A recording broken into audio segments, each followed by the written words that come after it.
you're gonna break into.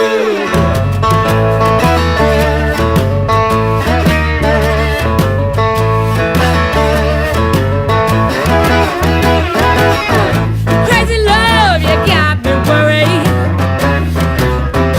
Don't know why you make me blue. Every time I call your telephone line, I gotta stop and hang up on you.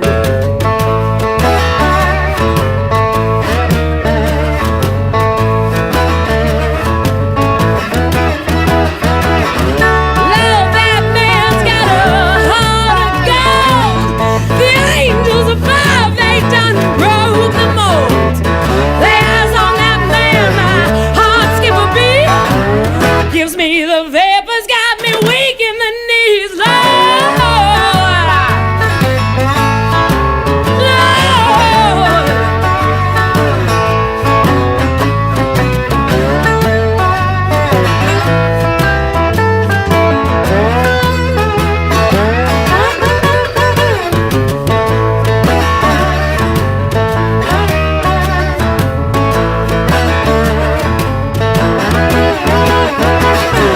Crazy love, you make me cry all the time. Don't know why you make me do. 'Cause what it works, they gonna wash me away. I gotta stop. Why you do me like you do?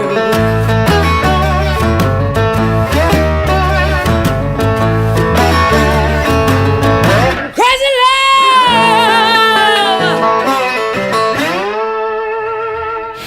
It's now time for Talkin' Boxing with Billy C. It began as a podcast, went live on the net, and transformed into a full-blown empire across the web, on Fight Now TV, and on radio stations around the world. It's the only daily boxing talk radio show on the planet, hosted by the only guy with the balls to do it. Many have stepped into the ring. Many have tried to take the belt, and one by one, they've fallen. Another victim of the undisputed heavyweight champion of boxing talk radio. Talkin' Boxing with Billy C is on now. My style is impetuous, my defense is impregnable, and I'm just ferocious. I want your heart.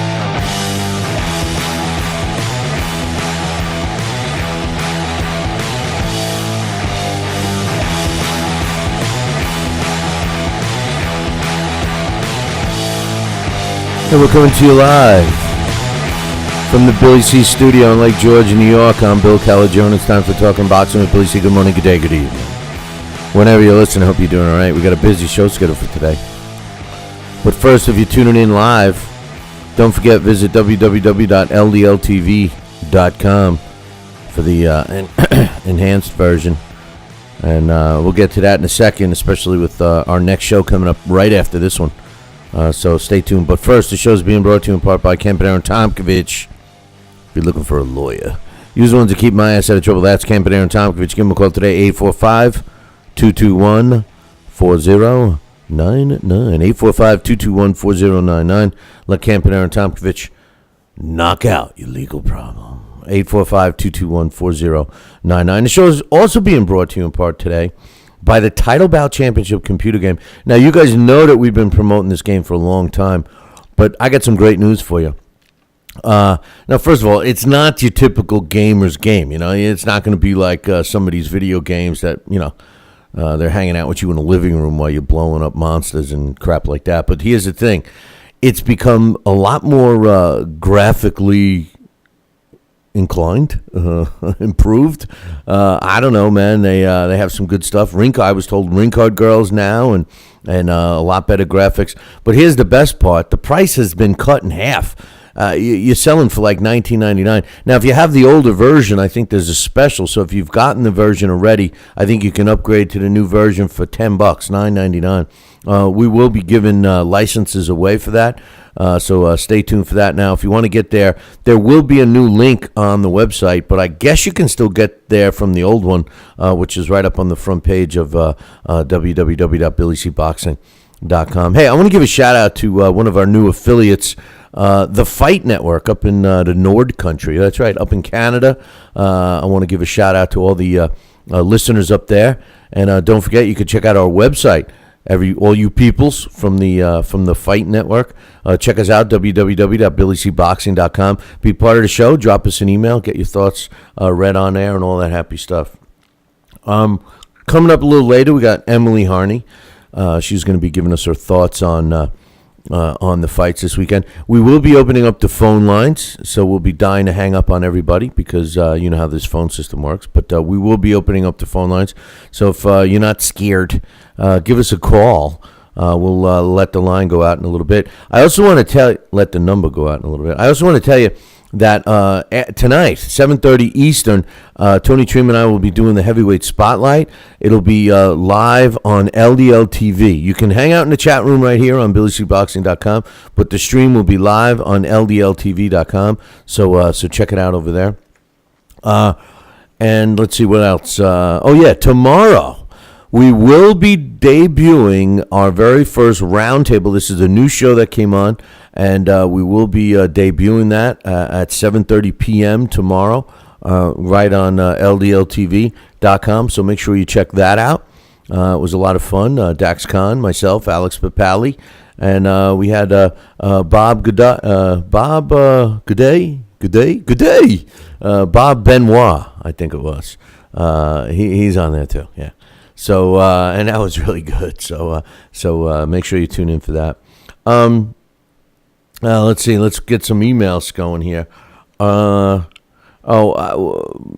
Felipe Simon says Chad Dawson lost because he had no respect for and totally underestimated Adonis Stevenson's power, so much so that he kept moving towards Stevenson's left hand.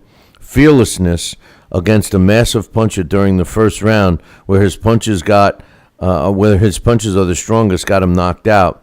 There's no rematch clause for Dawson. Gary Shaw preferred a cut on Stevenson's next earnings. I tell you what, my promoter doesn't order. As you guys know, I work with fighters still to this day. I manage, advise, promote, that kind of thing. And, a big fight, I always want a rematch clause in the contract, or at least an option for them to buy out of that rematch clause, rematch if we earned one. But if I was a fighter and I see that my promoter is more stuck on getting a percentage of my opponent's next purse, I'm not starting to feel too warm and fuzzy about him. I'll tell you that right now. As far as Felipe Simon's opinion on Dawson's reason for his loss, I can't argue with him. It definitely looked like Chad did not have any respect for Stevenson. He also made some statements prior to the fight saying that he's going to prove to everyone that Adonis Stevenson doesn't even belong in the same ring as him. And he did look like, for 74 seconds at least, he looked like he wanted to engage. He seemed more aggressive than I've ever seen him. But then again, it's hard to really break down and analyze a fight that only lasted 76 seconds. So, I can't argue much with Felipe on this one. I think he's got it right, that's for sure. But anyway, thanks for the email, Felipe. Keep them up. Dan the Man is trying his new shtick at comedy. All right, and I get his comical emails all the time, like how they are addressed. With this whole Ron thing. Hey, listen. Speaking of, and I guess Dan the Man got the notice from somebody. The cat was let out of the bag. The enhanced version. There will be a picture of the week apparently up on the enhanced version of this show that you guys can comment and bust my you-know-whats on. I'm not sure which ones have been shown yet, but you can let me know. I've only seen one myself. And so I'll leave that up to the staff at the studio in South Florida at LDL TV. So that's what's on the enhanced version. So anyway, they were talking about that in the chat room. But Dan's email says, hey, Ron. He says Lee Selby will face unbeaten Varel Simon for the WBC Intercontinental title. Lee Selby is a fighter I'm really excited about. He's beaten the best at domestic level. This will be a good test for him.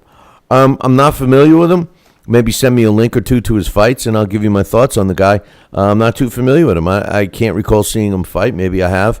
But the name doesn't ring a bell, so thanks for that tidbit, Dan. He also says, I disagree with your opinion.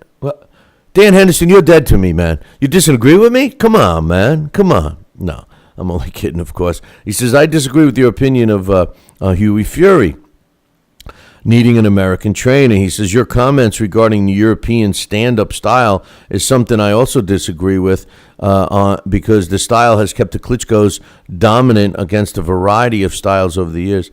Time out, man. Time out. You know, the English style is too stiff. It's not movable. You look at some of the better Brits, okay, and they don't fight in that style. They don't. I mean, Georgie Groves doesn't fight in that style. You know, even Carl Froch doesn't fight in that style. Amir Khan doesn't fight in that style. You know, I mean, come on. You know, that stand-up style may work with Huey Fury because of his size, but the man has athleticism. You know, why not fight more like Lennox Lewis? Listen, if you're going to be big, you know, and you're an athletic guy like the Klitschkos. Now, you can look at the Klitschko brothers, and you can look at Vladimir and Vitaly. Now, Vladimir stands in that European style because he paws at you and paws at you and paws at you with that jab, and then he just waits. He's got the right hand cocked, ready to land it if he sees an opening. Otherwise, he just paws the jab all night long, and so far his opponents haven't been able to get underneath it. I'm not so sure if that's because it's getting underneath itable, or if he just manages to get these fighters that just don't know. I mean, Chris Arreola showed us that I just don't know, man. I don't know how to get under a jab. You know, it didn't matter who was throwing it. Chris Arreola just doesn't know how to get under a jab. So, you know, I'm not sold on that. I'm not. When you look at Vitaly, he's not so much as a stand-up fighter. He does have some movement. He does throw multi-punch combinations, something Vlad doesn't do too often. He even attempts to work the body a little bit. So, I can accept your disagreement with me, but you're wrong. His third comment was, your comment about Huey's athletic ability is something I do agree on. All right. I'm going to be able to sleep tonight because Dan the Man agreed with me on something. He says, and squeaking with Tyson, and speaking about Tyson, he believes Huey is the better and more talented fighter. I believe he is too. I think that he will emerge as the better Fury. Let's just say it that way. He's the better Fury. And Dan concludes the letter by saying, and here's the pepperoni. So if you've watched some of the early shows, you know where that's from. Anyway, hey, listen, coming up in a little bit, we got some news. Friday night fights, you know, how bad do we need like a regular fight series in the sport of boxing? And we get teased with all these different networks starting to dabble in it a little bit. Friday night fights is like one of the longest running ones. But I don't know about you, but have you noticed that the season is getting shorter and shorter and shorter and shorter? You know, they announced some good news and bad news. The good news is a really cool fight card taking place outdoors at a baseball stadium in Chicago. That's the good news. The bad news is it's not that far away, man. You know, the last Friday night fights. I mean, come on. You know, so we're going to talk about that. We got some boxing back in the Cushmush Casino. A new book that focuses on Mike Tyson, Evander Holyfield 2. We got the officials named for Juanma Lopez and Garcia, Mikey Garcia. That's interesting. I'll get to that. and a whole bunch more in about 2 minutes. If you're in upstate New York and you need a trucking company, then you need Roselli Enterprises. Roselli Enterprises is trucking at its finest. They have it all. Dump trucks, dump trailers, walk-in floors, flatbeds, flowboys, tankers, loaders, and a full line of roll-off containers for any job, big or small. Roselli Enterprises is also the source for all your sand, gravel, and topsoil needs. Visit them on the web at RoselliTrucking.com or call 315-433-5115. That's 315-433-5115 and tell them Billy C sent you. Are you ready, America? Then let's get it on with Fight Now TV. It's time, fight fans. Your channel has arrived. All the fights, all the names, all the action. From world-class boxing events to mixed martial arts showdowns and other combat sports matchups, Fight Now TV delivers the hits and more. Call your television provider and tell them you want to get it on with Fight Now TV. For more details, go to fightnow.com. We've got a great matchup tonight. Fighting out of the left corner is the number 1 ranked contender. No, he is not. I'm sorry, but who are you? I am the IBO computer. I am programmed to provide only fair and unbiased boxing rankings. This fighter is the number 15 ranked contender. Fair and unbiased boxing rankings? That's a new concept. Actually, it is not. The IBO has provided unbiased computerized rankings for many years. Well, we've still got a great fight tonight, folks. In the left corner is the number 15 ranked contender. The IBO, the champion of integrity. Learn more at IBOBoxing.com. Check out BillyCBoxing.com now, or feel the wrath of the mighty mustache. Oh, that hurts. Why are you doing that to my face? I hate you. That's BillyCBoxing.com. Consider this your warning. As a young boy, all Billy C dreamed about was one day having his own catchphrase. And we're back. And we're back. One boy, one dream, one day, everyone will say. And we're back. And we're back. And we're back. And we're back. And we're back. And we're back. Catchphrase coming soon to a theater near you.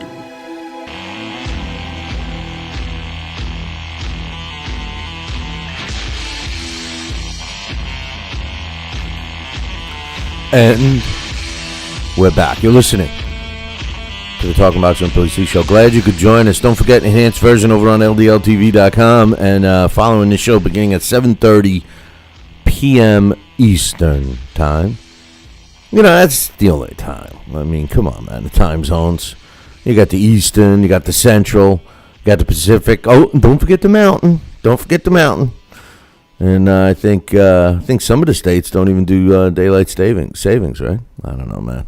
But anyway, 7:30 Eastern time tonight. I'm going to do the heavyweight spotlight with Tony Treem. So tune in to LDLTV.com for that. Stick around here for the chat room. We will have the chat room open. And like I said, tomorrow we'll be debuting the roundtable that we recorded up in Canastota at the Turning Stone Resort and Casino. That's all set to go. So we'll be broadcasting that for the first time tomorrow night, 7:30 to 8:30. Thursday, I'm not sure if I know that Marty's segment won't be taking place, but it will be taking place next week. But Friday, we got Scotty and the Extra Show. So the bottom line is we got all of our programming in place.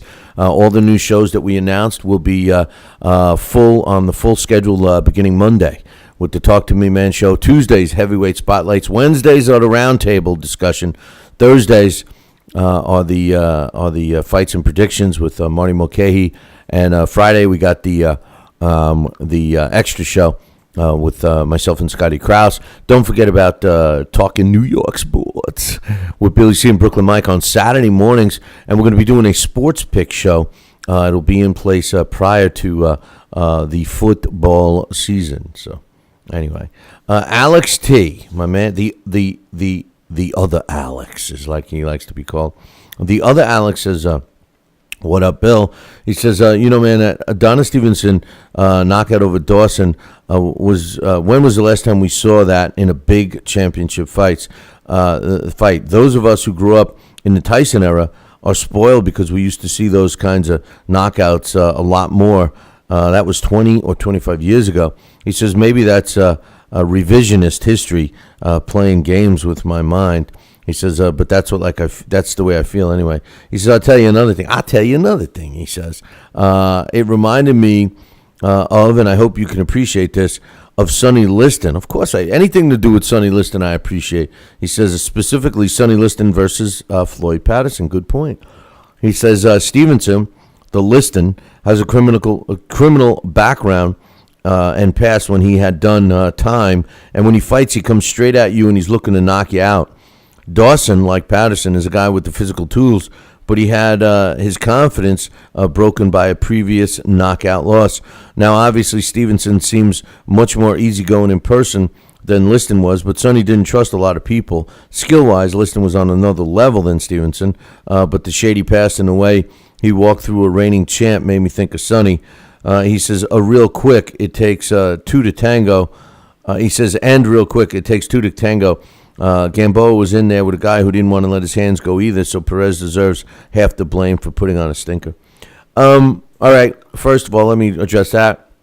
It does take two to tango, and when you got two fighters waiting to have something exciting happen where they can counter and move in and employ their game plan, and it just never happens. You end up with the fight that we had. Again, I want to emphasize that Gamboa moved up not one but two weight classes. I'm not going to be critical of Gamboa. As a matter of fact, I think he should get more praise for fighting a guy like Darley Perez, a young fighter, undefeated going into the fight, first time in that weight class. I mean, I don't think we could have really given him a hard time if he decided to fight a lesser quality opponent for his first, getting his feet wet in that weight division. So now, as far as Stevenson. I look at that a little differently. Here's the thing with Floyd Patterson and the Sonny Liston thing. Now, remember, Floyd Patterson was trained by Customato. Customato knew, like everybody else, and this is my big thing about Sonny Liston. They knew that Sonny Liston was a killer in the ring. He was a killer in the ring. All right. I mean, nobody wanted to fight this guy. All right. He had freakish arm reach.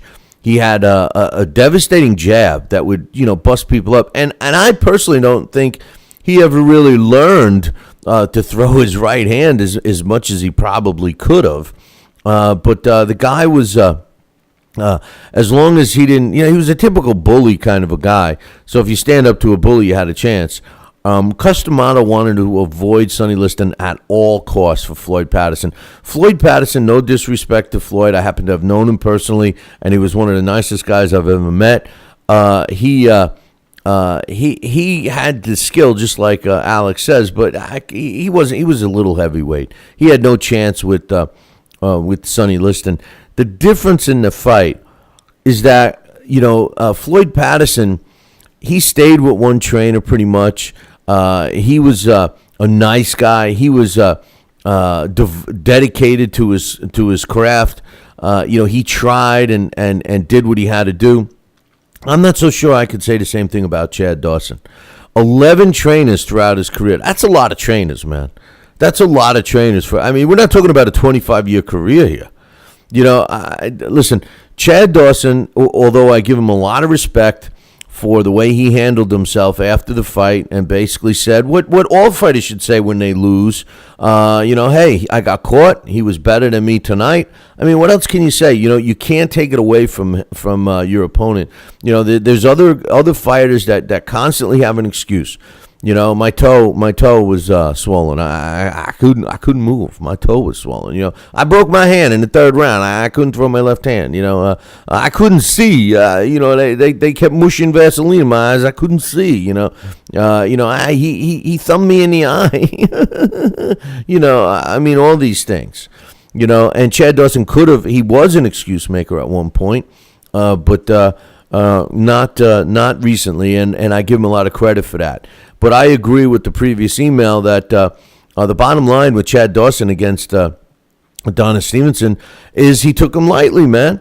And rightfully so. I mean, let's be real. Adonis Stevenson, no disrespect to him, but he never fought an opponent like Chad Dawson.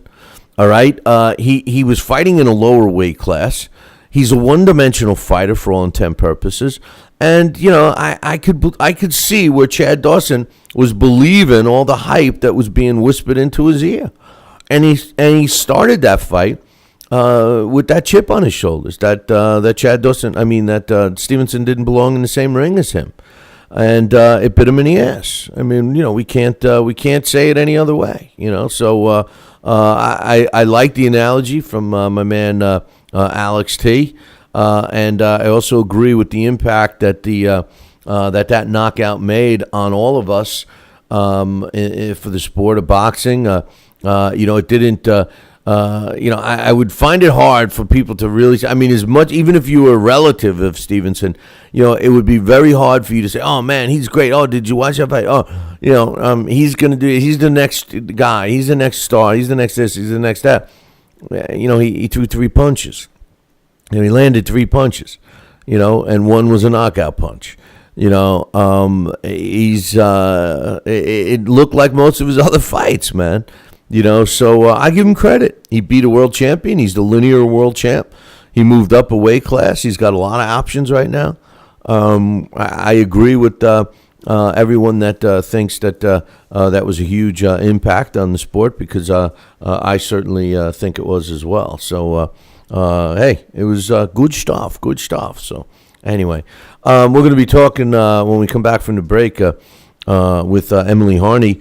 And then we're going to touch base on the Friday Night Fight finale. I don't know about you, but anybody that wants to promote and advertise the fact that they got a Friday Night Fight series, as much as I love ESPN for being an all sports network, and the live coverage that they focus on is really nobody's close to them, of course, and there's not many others that would even be considered competition. But, with no disrespect to them, they've really treated the sport of boxing like the redheaded stepchild of the family, because the bottom line is, you go to ESPN's website, you need a navigation system to find the boxing section, which isn't very good anyway. It's only one person, one big fat person that gives his opinions and stuff like that.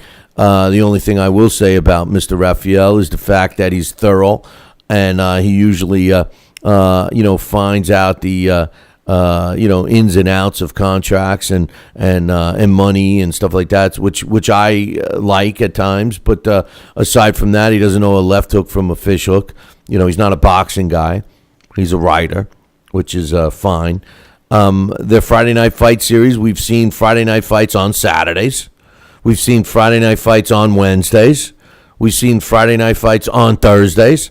Call me strange, but I always thought like Friday Night Fights would be on Fridays, But and I know that they're kicking boxing to the curb because of college football. Nobody covers football like ESPN. So the end result is the finale this year is happening in August, and it's not even the end of August; it's the middle of August, August 16th. I don't know, man. Maybe some statistician like our very own trivia question guru Henry Hascup could find out for me, because I know you can and will. When was last year's Friday Night Fights season finale? When was the year before? When was the year before that? I'm curious to see if there's been a trend where they have a shorter season every year. Now, I will say this: last year they ended their season and then had like a special. They had a special, I think, one or maybe even 2 fights, later in the year, but they weren't on Friday night. So I, for one, want a regular series. I want to be able to count on having fights every friggin' X night, whether it's Monday night, Tuesday, Wednesday, Friday night, whatever. If you're going to have a regular series, have it. NBC Sports Network, they have a regular series, sort of. Every couple of months they got one, Of course, HBO, Showtime, they have a regular series, sort of. Maybe once a month, twice a month, whatever they do. But a regular weekly series is what we need. And that's why I keep saying, what do I keep saying? That the savior of club shows and boxing are webcast. But they got to be for free. You can't be charged $9.99 for a webcast. You just can't, unless it's a major fight. Vinny and Joey fighting, both 10-0 in a local fight. Who wants to see that fight other than their family members? Are you ready, America? Then let's get it on with Fight Now TV. It's time, fight fans. Your channel has arrived. All the fights, all the names, all the action. From world-class boxing events to mixed martial arts showdowns and other combat sports matchups, Fight Now TV delivers the hits and more. Call your television provider and tell them you want to get it on with Fight Now TV. For more details, go to fightnow.com. Broadcasting in all corners of the globe, on the web and radio. He would scoff at a stretch of that man, I would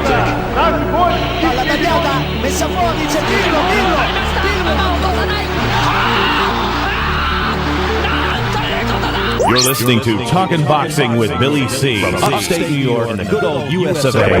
Boxing is here to stay because we are here to stay. The best 2 hours of boxing talk on the airwaves. Hey, fight fans, check out KOFantasyBoxing.com. KO Fantasy Boxing is boxing's only trademarked fantasy game.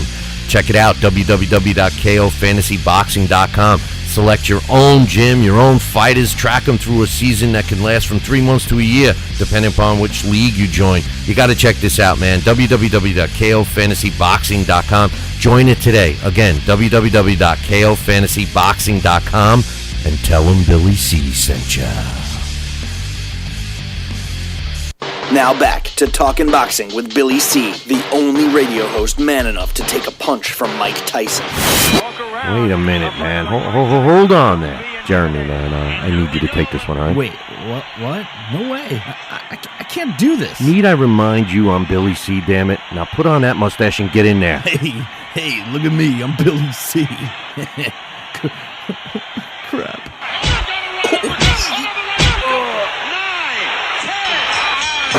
The undisputed heavyweight champion of Boxing Talk Radio. It's Talkin' Boxing with Billy C. Test 1 2. Test 1 2. My fellow Americans, good evening. Welcome back to Talkin' Boxing with Billy C. It's great to be here discussing the sweet science with everybody. I love boxing.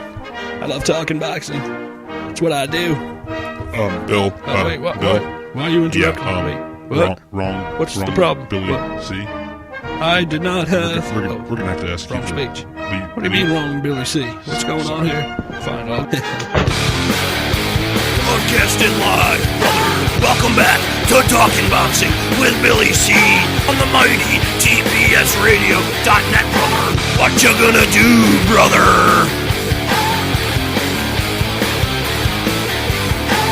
And we're back. You're listening to the Talking Boxing with Billy C show. You're watching us on the Fight Now television channel. Glad you could join us, man. I want to welcome the audience just joining us, like they do every night around this time. And I'm laughing here because of what's going on in the chat room. And comments going on. If you're watching live on TV or through a stream or listening, I don't know, man. If you're checking out the show and you're not in the chat room, you're missing a whole nother show. That's for sure. Visit it at www.BillyCBoxing.com and go into that chat room. Don't forget about the enhanced version of this show. You might even see the picture of the week up on LDLTV.com. And speaking of LDLTV, stick around. 7:30 to 8:30, we'll be doing the heavyweight spotlight, and that will be exclusively on LDLTV.com tonight. But hang out in the chat room. We'll have some fun. Speaking of having fun, the beautiful Emily Harney joins us. What's up, Em? Not much. How you doing? better than Chad Dawson's doing. I mean, you listen, it doesn't really shock me. It really doesn't. And I tell you what did shock me about that fight is that I knew, and I think you and I talked about this last week, but I knew that he went through a lot of trainers. But when they said that he went through 11 trainers since he turned pro, I had no idea it was that many. That's ridiculous. I think that's half his problem. What do you think of what happened to Chad on Saturday night? Yeah, 11 trainers is absurd. And you're right, that is half his problem. Your trainer is your partner in crime, and granted they're not in the ring fighting the fight, but they're there to help you, they're there to support you, and you hope that you and your trainer have a long-term relationship. You see a lot of trainers and fighters, they have a father-son relationship. They trust each other. So there's obviously some trust issues that have gone down there.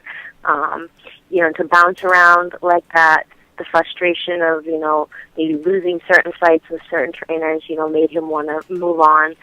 I think there's a lot of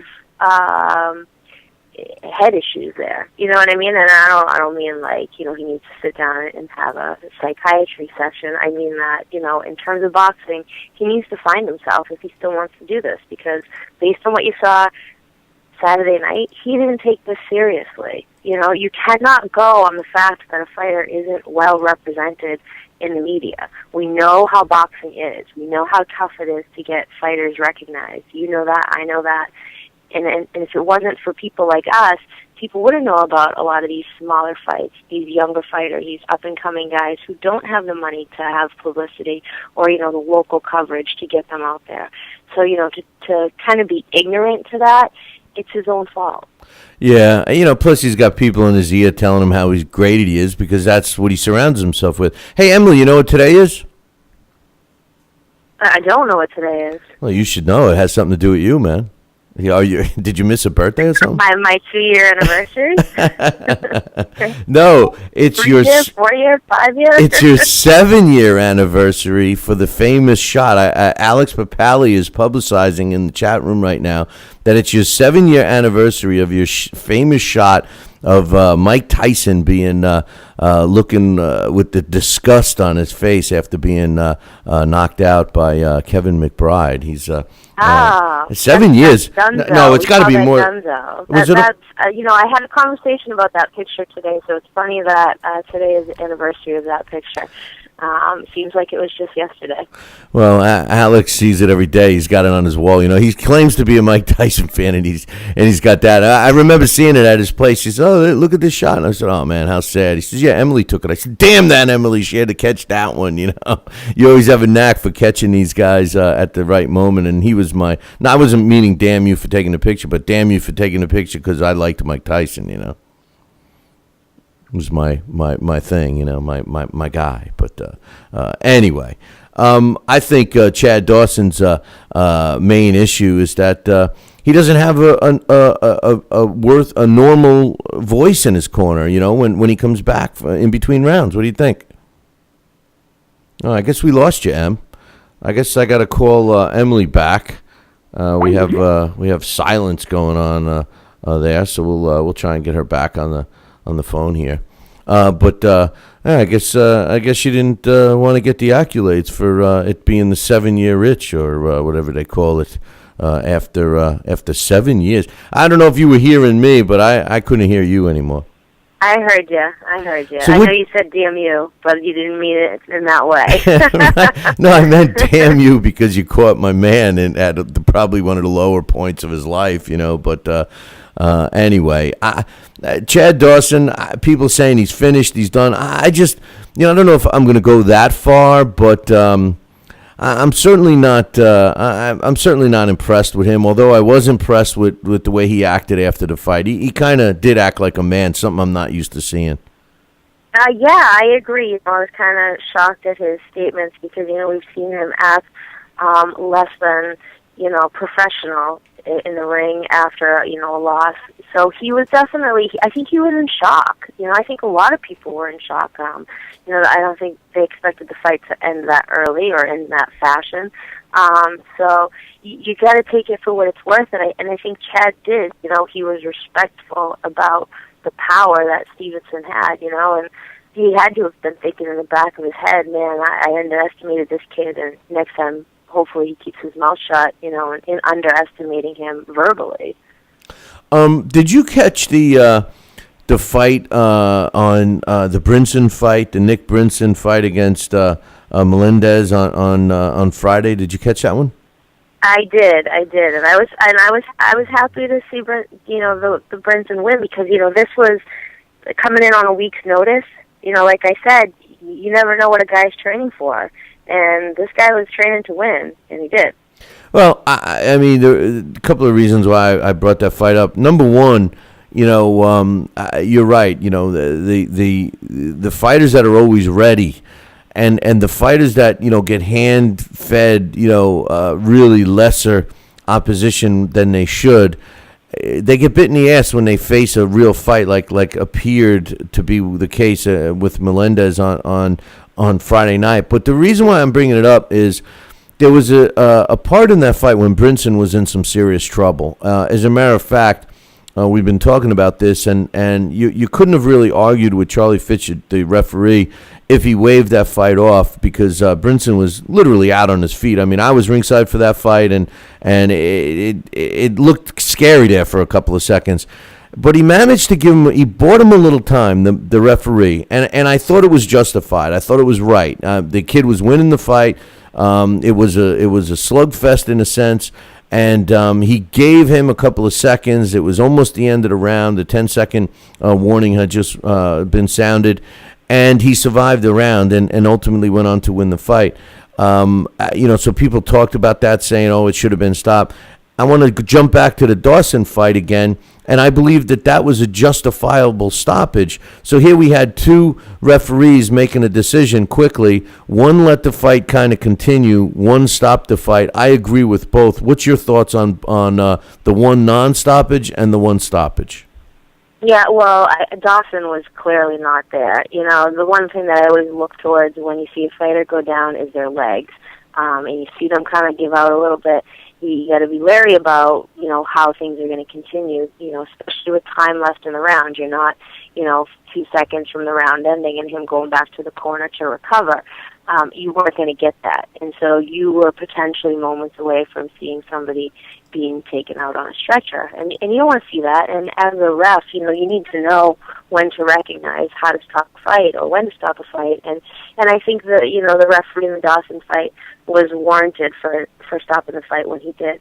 In the Brinson fight, he was winning the fight. I think he knew that, these guys going back and forth, one of them was going to get wobbly. And, I think he was in the right for giving him, an extra millisecond or whatever it was just to, to keep him alive. Yeah, and that's exactly what he did. He was, I'm not going to say he was the hometown fighter. He was technically the hometown fighter because he was not from too far away from the venue, although all the promoters' fighters were from all over the place, specifically Puerto Rico, for that fight. So it was kind of weird, but I thought he did the right thing. Marcos Maidana against Josito Lopez. What a fight that was. I think it was what we all expected. And, basically my thought is that Lopez kind of had the fight in hand. And, he made one mistake, and Maidana stopped him over it. I mean, you can't, when you're fighting a guy like Maidana, you got to have a flawless fight. You got to fight for 12 rounds, and you can't get lazy in there. And I think that's kind of what lost the fight for Lopez. You could question in the stoppage. It did seem a little quick considering the style of both fighters. But what's your thought on that fight and the outcome? Yeah, no, I agree. You got to be on your A game, when fighting Dina. And if you don't have it, if you're not with it, you make one mistake, the fight could be over. And it was a better fight than I expected it to be. So, I love Joselito Lopez too, but it was a great fight either way. I love him, man. And it's just, it's a shame because I think that they're really, handed him some tough fights like they are with Angulo. I kind of, he seems, I listen, don't get me wrong. I know he's a tough guy and he's a great fighter and everything else, but he seems to have a lot of excuses and the thumb in the eye. I mean, the ringside doctor said that, he saw that the orbital bone was broken and, he turned his back. He claimed he was just talking to his trainer and the referee stopped it, but the fight's going on, man. You can't turn your back and start talking to your. I mean, I just, you know what? I thought Lara proved that, he was losing the fight and he got up off the canvas and he ended up winning the fight. I don't understand why a lot of people aren't giving him the credit. What's your thoughts? Yeah, no, I agree, and I think there's a lot of Angulo fans out there. I think they kind of believe his excuses. They've believed him for too long. And I don't think anybody's really given Lara a fair shot. He was down, but he was able to get up. And we always say in this business, sometimes no matter how you get knocked down, it's how you get up that makes the difference. And Lara was able to get up to finish the fight and in stellar fashion, even though, Angulo says this isn't what was really going down. He was talking to his corner. You don't turn your back in a fight. You should know that. You're a veteran enough in this business to know turning your back is a no-no. Yeah, I mean, when he came out, what he said, his quote was, "I never quit. I turned to tell Virgil, Virgil Hill, that I got thumbed in the eye twice, and then the ref stopped it." You don't turn to your corner and say that. I mean, I don't know. I don't know, man. I think he was just trying to. I think he had enough, and I think that a broken orbital bone is a painful thing. I've never suffered it, but it certainly looked painful, and I don't think anybody could. Yeah, I don't think anybody could criticize him for that. But coming up with the excuse makes it worse. And I'm also a little shocked that people are giving. Yorikis Gamboa a hard time too. People criticize his style for just jumping all over and being wild, and he tries to do a refined fight. He fights an undefeated young fighter in Perez. He wins a fight. He moves up 2 weight classes. He wins the fight, and people say, he's not what he used to be. I don't know, man. I was impressed with Gamboa. What's your thoughts? Yeah, no, I mean, you got to give him some credit for moving up, and I agree. I don't think he can really catch a break, and I don't know what it is. I don't know if he's too quiet, and he doesn't speak his opinion more than he should. I don't know what it is, but, the kid has proved himself, in more respects than a lot of fighters that people love. And maybe it's the type of publicity he gets that he doesn't get enough, from the mainstream media. But the kid deserves a lot of credit, and you can move up and down in the weight class and still be able to dominate. You deserve a lot of credit, and be professional about the way you fight. Well, the thing is, I got given quality in there. He just chats. He says, "What were you impressed about?" Well, I was personally impressed with the fact that he didn't cherry pick an opponent like Given Quality's hero does generally, although he hasn't been lately. I got to give him that much, but. I thought that he moved up 2 weight classes and he picked a legitimate opponent. I don't think anybody could have criticized him. At least I wouldn't have if he took a lesser opponent for his first fight in that weight class. So I give him credit for that, and I give him credit for doing what he had to do to win. And just like an earlier emailer said, it wasn't like Darley Perez was forcing the action either. So I mean. I don't know. Was it an exciting fight? I happen to like, phone booth type fights. I like those, but I thought it was a technically sound fight, actually from both fighters. So, yeah, I thought it was impressive. Yeah, no, I agree. I think people just need to give him a little more credit, a little more support. This weekend, we got a couple of decent fights I'm looking forward to. Number one, Bryant Jennings. I don't know what it is about this kid, but I like him. I was never a big Evander Holyfield fan, especially when he first moved into the heavyweight division. But Bryant Jennings reminds me of a combination of Evander Holyfield and Michael Spinks when he fights. I mean, he's a small heavyweight. He's conditioned well. Sometimes he exchange. Sometimes he boxes.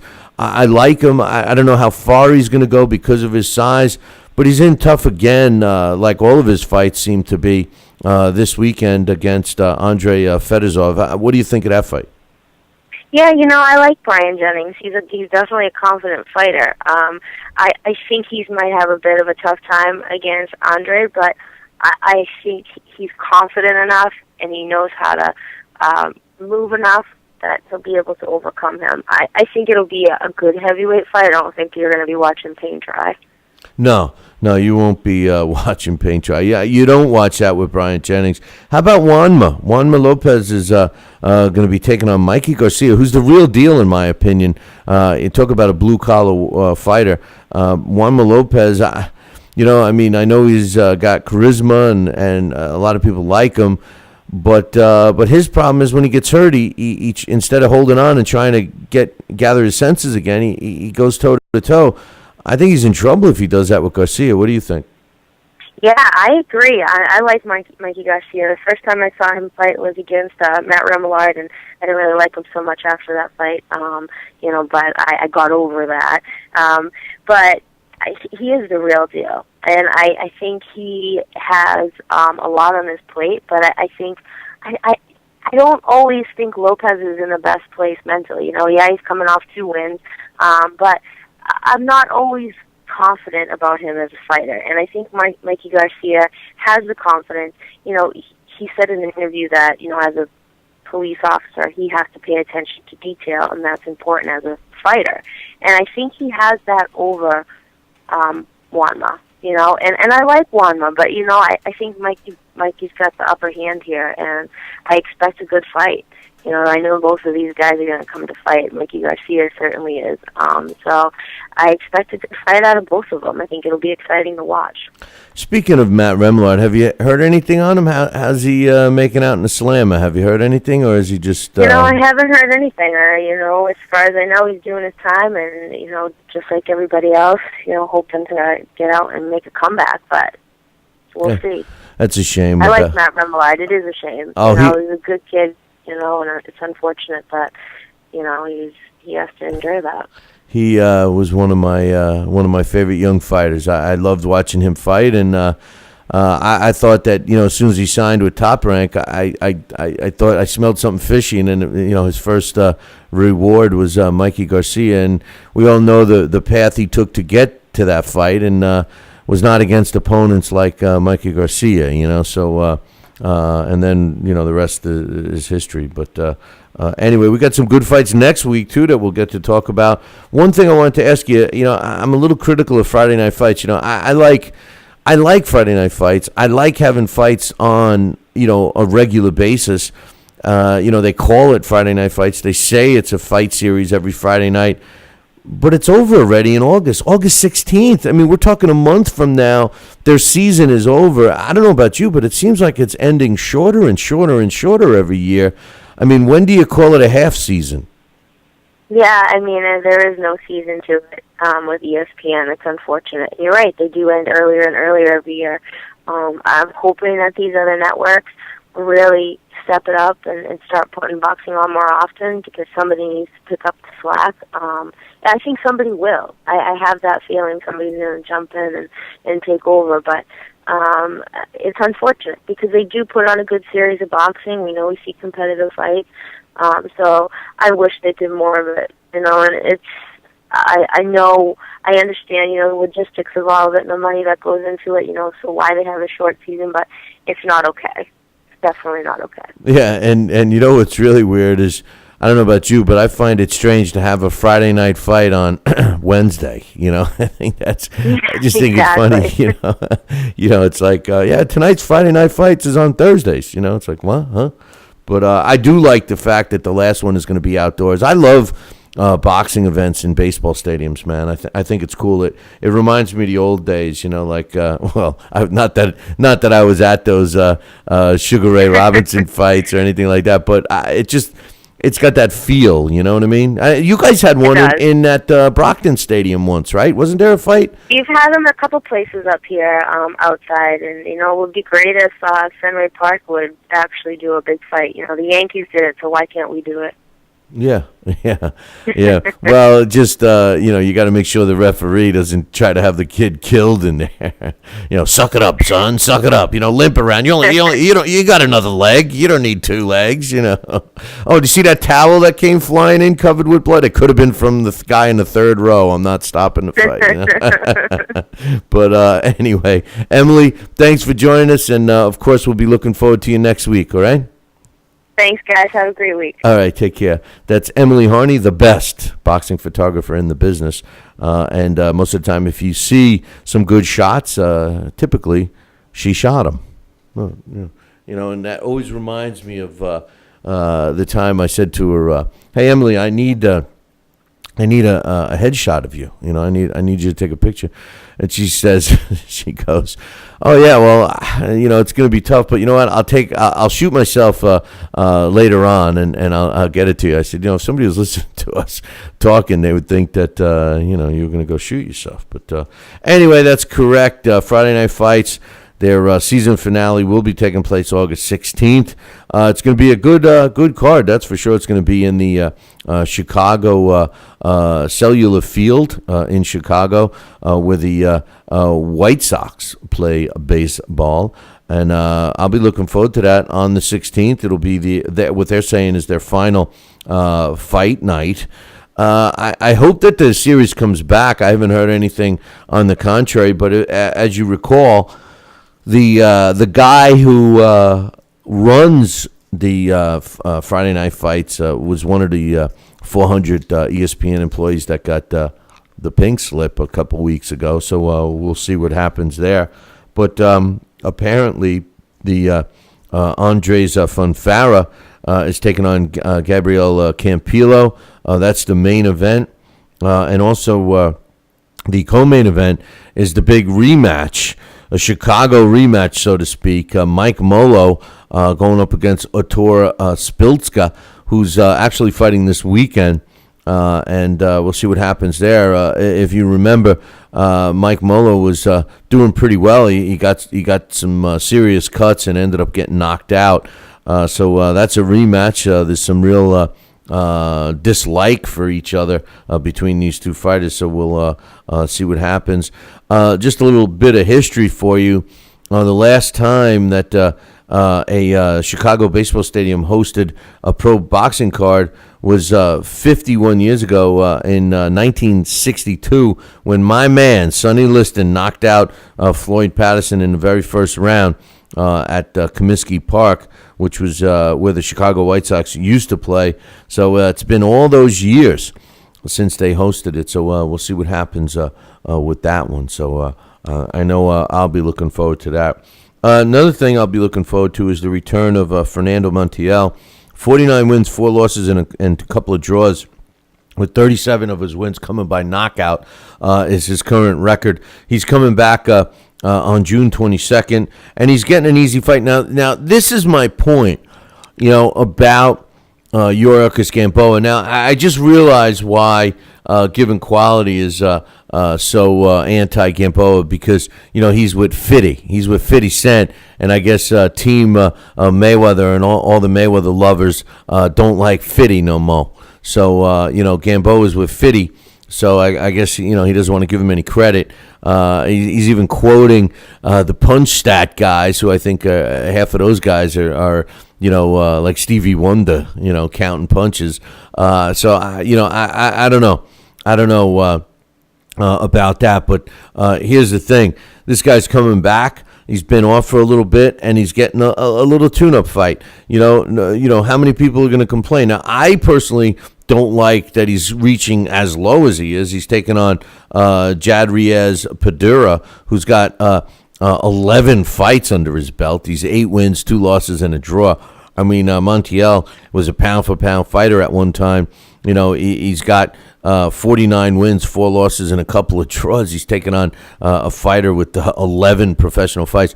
I mean, I don't mind having a like a comeback, shake off the ring rust kind of a fight. But man, I think that one is that one's a little much, huh? Hey, listen, I'm going to take a short break. When I come back, I'm going to open up the phone lines, get your thoughts on all that stuff. We got some more news. There's a new book out I'm going to talk about. The officials, we're talking about the fight this week against Juanma Lopez and Mikey Garcia. The officials were announced.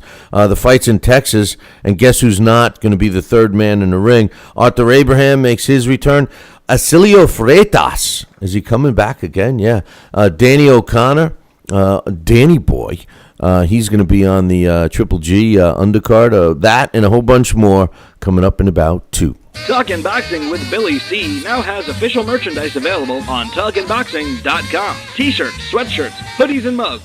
And yes, even undergarments. Talkin' Boxing apparel is the perfect gift for the boxing fan in your life. Log on to www.talkinboxing.com. That's TalkinBoxing.com and place your order today.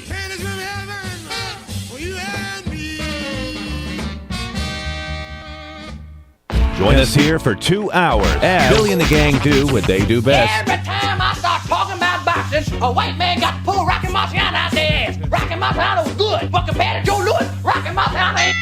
It's Joe Louis's ass. Joe Louis was 75 years old when he fought. Huh? What? We're supposed to be talking boxing. It's Talking Boxing with Billy C. As Billy C sits here in the multi-million-dollar Talkin' Boxing Studios, sipping a fine wine before you're even out of bed, you should be thinking, damn, I wish I had a mustache like his. It's the Talkin' Boxing with Billy C show. He's Billy C, and you're not. Sucks to be you. Now let's dig into our archives and hear a rare interview when Billy C first became the champion of boxing talk radio. Hello, Billy C. As the new champ, can we ask you a few questions? Why, certainly. Okay, your fans would like to know how you and your corner have successfully walloped the competition. We're not ordinary people. We're morons. Anything else? I'm a victim of circumstance. Did your success finally come when you made the show 5 days a week for 2 hours? What do you think? I'm trying to think, but nothing happens. Now, please tell the listeners what you've learned from making it this far. Certainly. If at first you don't succeed, keep on sucking till you do succeed. Great words of wisdom, Billy C. Keep up the great work as the undisputed People's Champion with your show, Talkin' Boxing with Billy C. Any last words to anyone who's listening? This is your fault, you bonehead.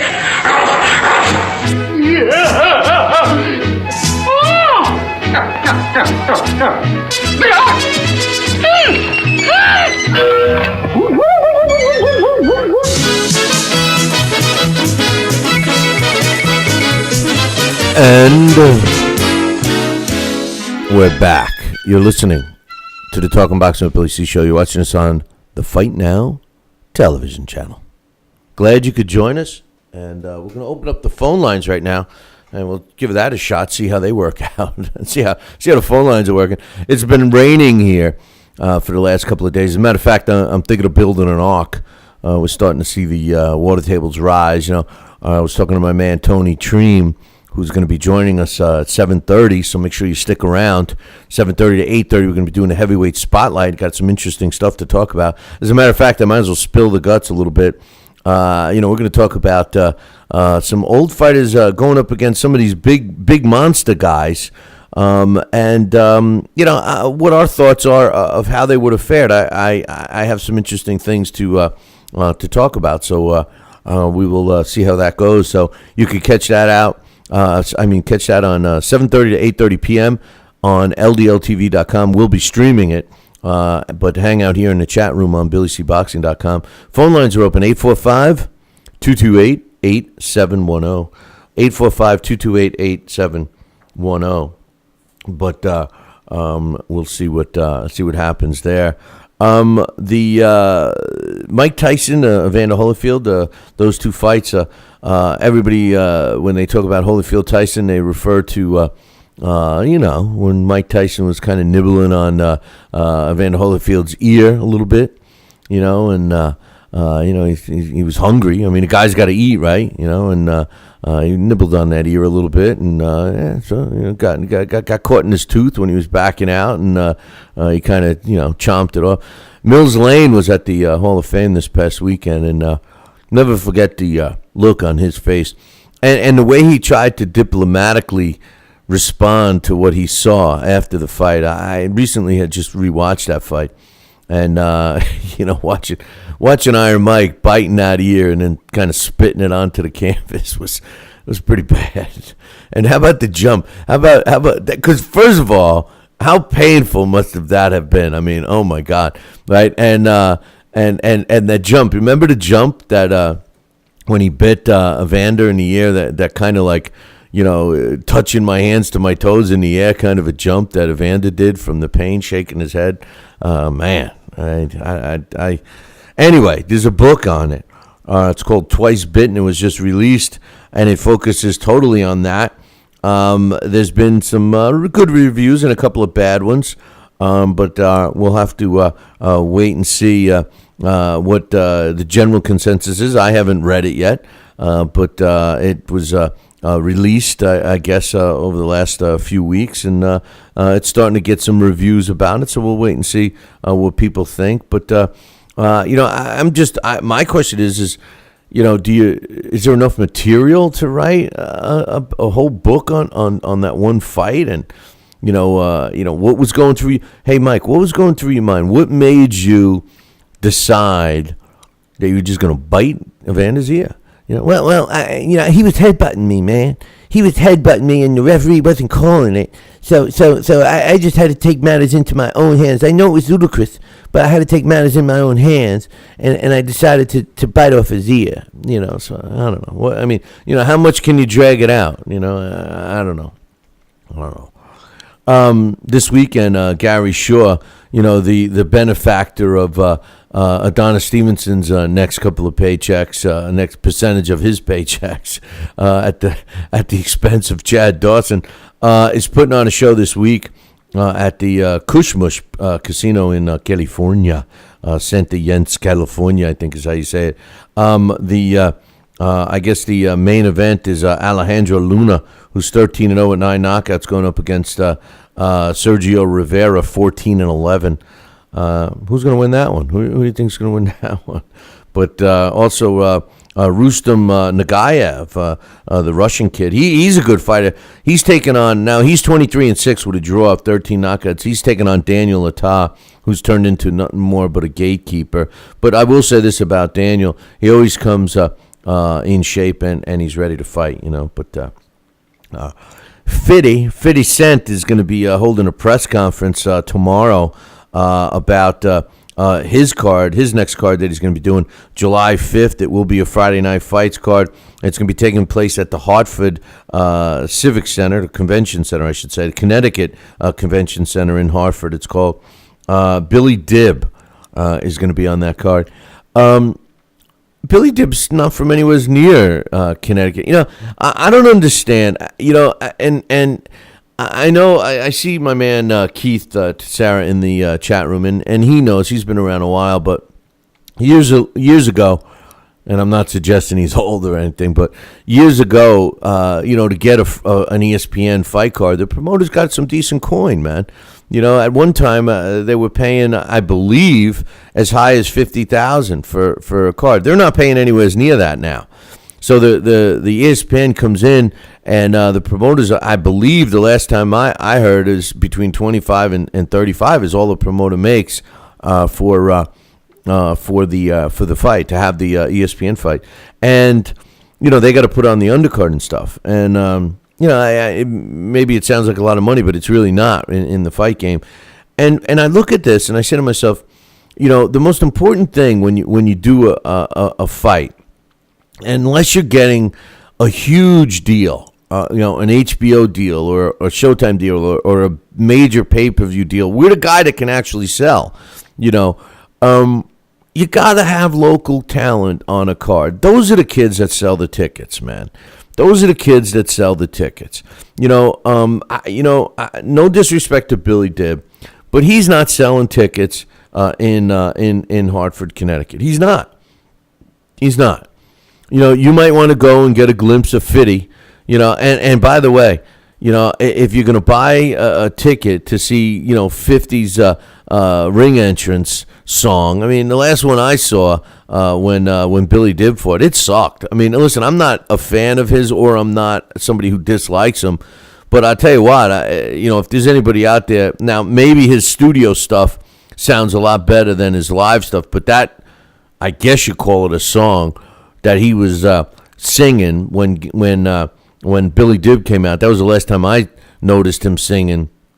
I thought it was awful on a Friday night fight. So I guess he's going to be doing it again, and we'll see what happens. Maybe he'll pick an easier opponent this time. I don't think they announced the opponent yet, but we'll see what happens on that one, and that's scheduled for July 5th. So Arthur Abraham is making his return to the ring, and that's taking place on August 24th, and he's going up against Wilberforce Shalepo. What the hell kind of name is that? Wilberforce Shalepo. Could it be somebody going under a different name? I don't know, man. But it's taking place in Sherwin, Germany, and Jürgen Brammer is on that card as well, and that's taking place August 24th. So we'll be looking forward to that. Phone line open 845-228-8710. If you want to try it, if you did try it and you can't get through, drop me a chat and I'll reset that system. But looks like it's ready to receive calls. 845-228-8710. Marco Kapnuk looks like he's going to be back in the ring on September 14th. And looks like he's going to be going up against Firat Arslan in Arslan's hometown. So Marco Kapnuk will be traveling to Stuttgart for this event. So the promoter is the Sauerland event people who also promote Cecilia Brakes, and she's becoming a fraud in my opinion. She doesn't want to fight anybody. She handpicks her opponents like other people we know. So other people that I would know. So we'll see what happens there. Acilio Freitas. What do you think of him returning to the ring? Now, remember, the last fight was when he beat, didn't he beat the Brazilian Rocky? What did they call him?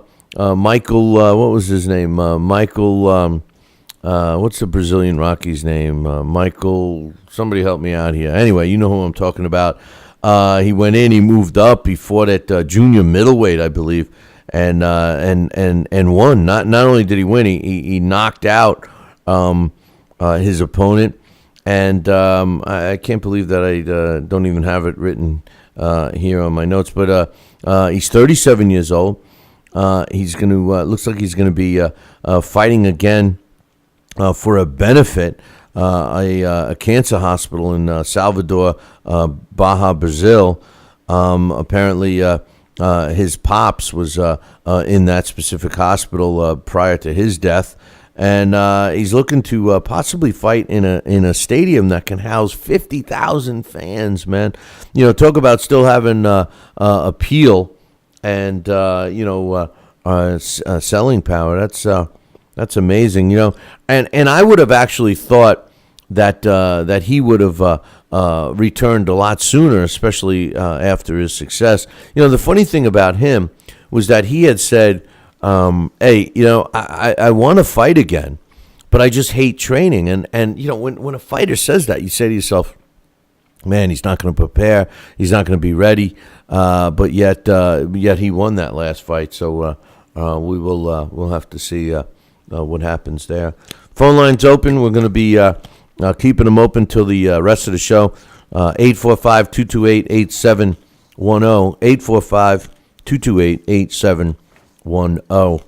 Danny O'Connor, he's going to be on the Triple G undercard, which is taking place on June 29th at the Foxwoods Resort and Casino.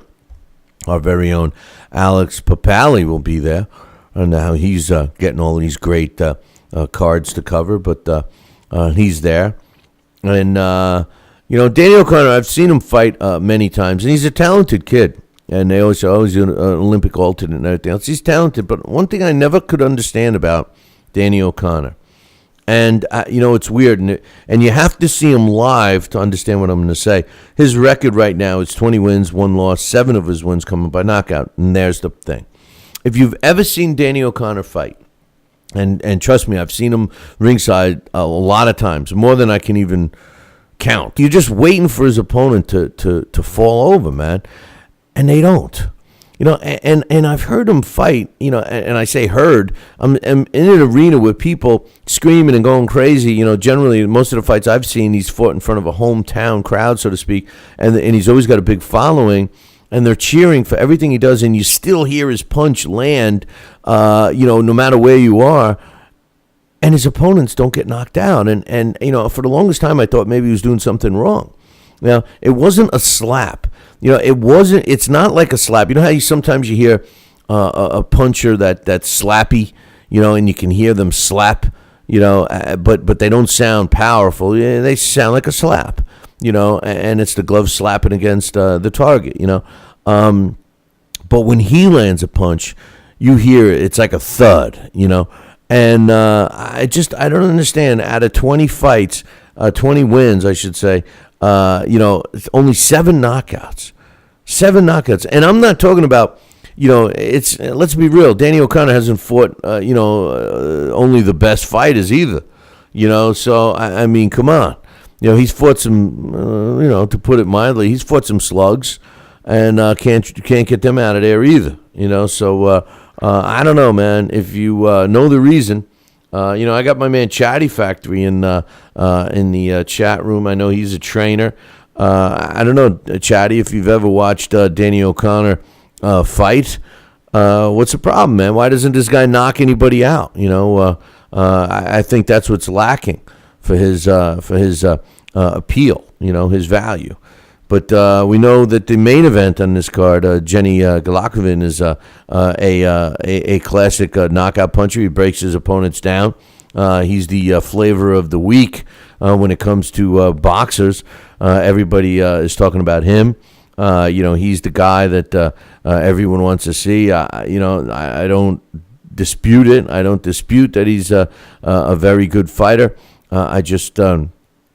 honestly, I want to see more of him. I want to see him fight, more fighters. I want to see him fight some of these, fighters that he's called out and hasn't fought. So, I'm not so sure.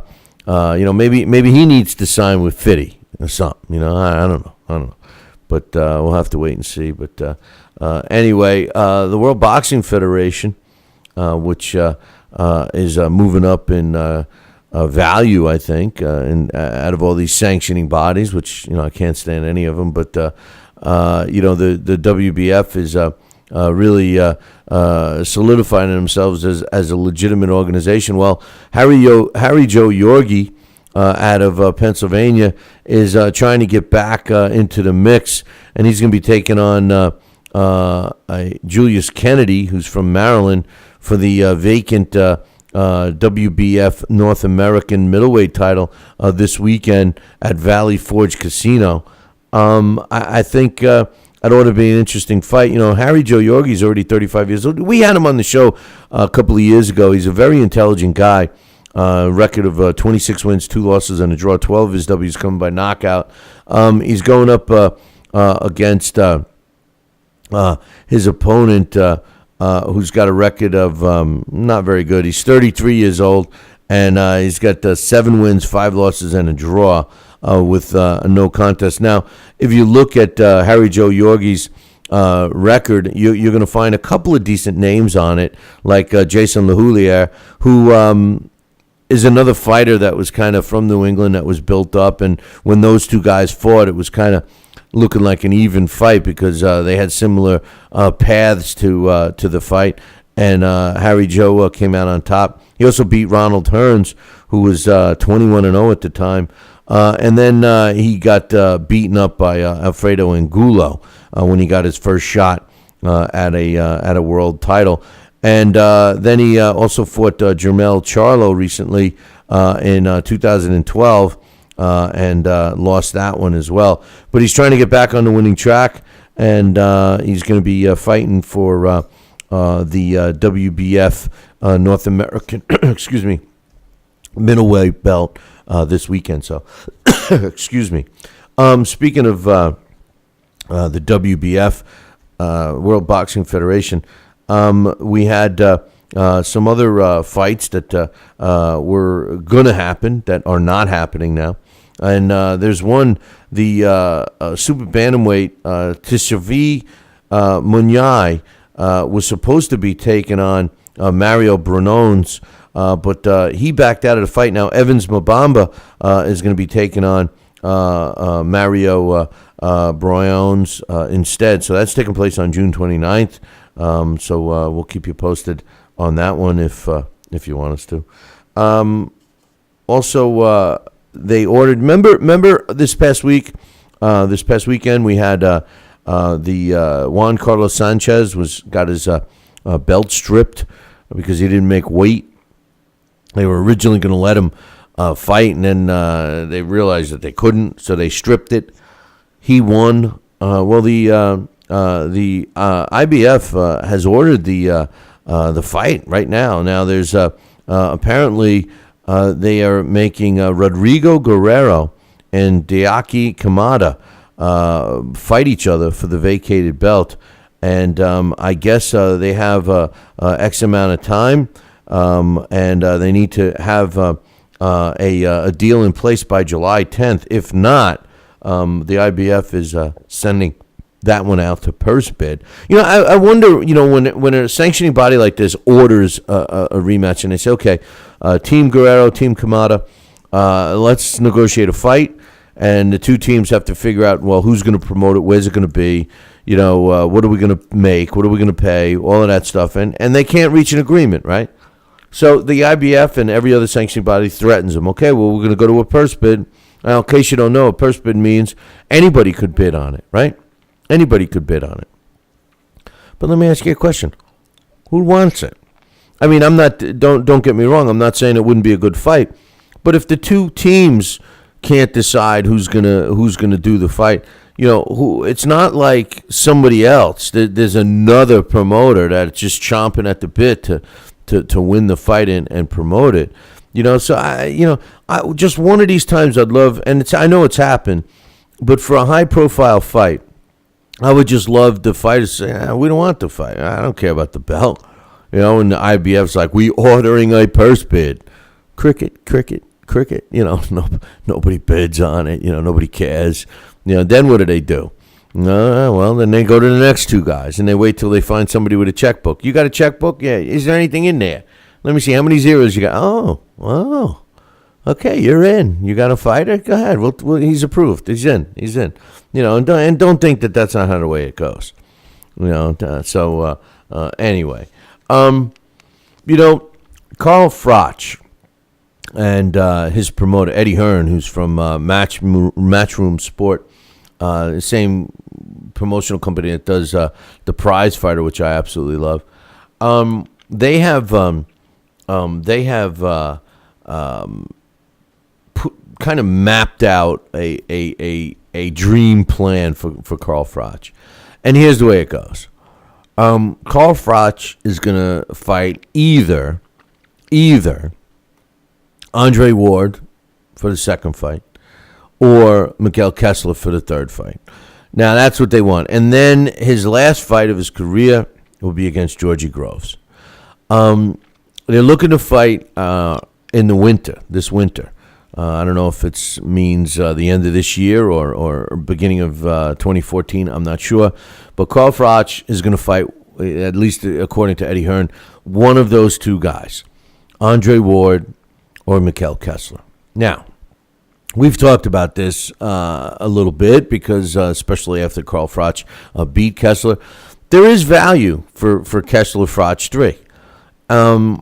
Especially if they flip a coin to see where it's going to be, or if they decide to pick a neutral location, someplace over there on that side of the pond, because obviously that's where the money will be. And I know that they'll, Denmark would be a possible location, and even of course England again. So that's got some drawing power, that's got some selling power, that's got some interest. But I'm not so sure that fight actually loses its value I think that there's a shelf life on the Andre Ward fight. Andre Ward is a coveted guy right now. People want to fight him, and they should. He's a pound-for-pound fighter.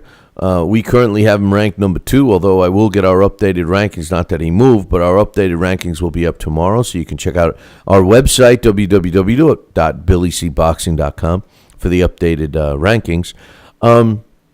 He is our second pound-for-pound fighter. Now, I personally think that he will move into the number 1 spot should he have a spectacular performance in his next fight over Floyd Mayweather. Now, the reason why I vote for that, and obviously we have a panel, so I get overridden quite frequently, but the reason why I give him more value than Floyd is because, and not now, by the way, I have Floyd at number 1 personally, and so do our rankings, because Floyd deserves to be number 1.